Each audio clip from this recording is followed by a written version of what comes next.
कलियुग त्याला संपूर्ण भाग स्थान पाहिजे असणार, पण भाग पुण्य देवतांकडे आहे हे त्याला माहिती आहे. त्यामुळे तो ते जग करण्याचे खूप मोठे प्रयत्न करणार. त्याने असे केले नाही पाहिजे.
वृंदने दिलेल्या शापामुळे सर्व देवदेवता शिळावून पडले आहेत, पण माझ्या दत्तगुरूंनी एका आगळ्या वेगळ्या रूपात जन्म घेऊन तुझ्यावर मात करणार आहे.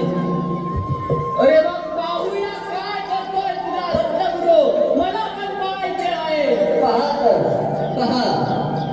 अरे हे मला वडिलांना शिव शंकर नमामि शंकर, शिवशंकर शंभो, हे गिरिजापती भवानी शंकर, शिव शंकर शंभो.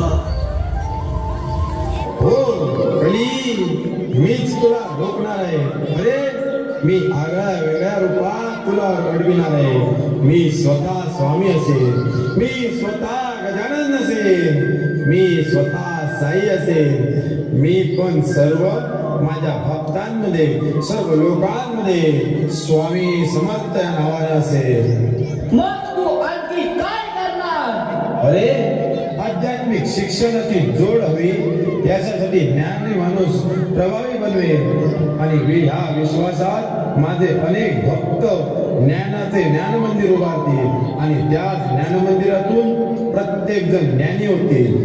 अरे मग मला पाहायचं आहे, असा कोण निर्माण करत असते? पहा, जर तुला पाहायचं असेल तुझ्या नेत्रानं पहा. जरी युगाचा योग पुरुष तू असला तरी गाठ त्या स्वामी समर्थांशी तू घेतलीये. तुला सामोपचाराच्या बोधाने समजावण्यासाठी स्वामी समर्थ तत्पर ठरले. ऐकलाच नाही? पहा, श्री स्वामी समर्थ, श्री स्वामी समर्थ, श्री स्वामी समर्थ.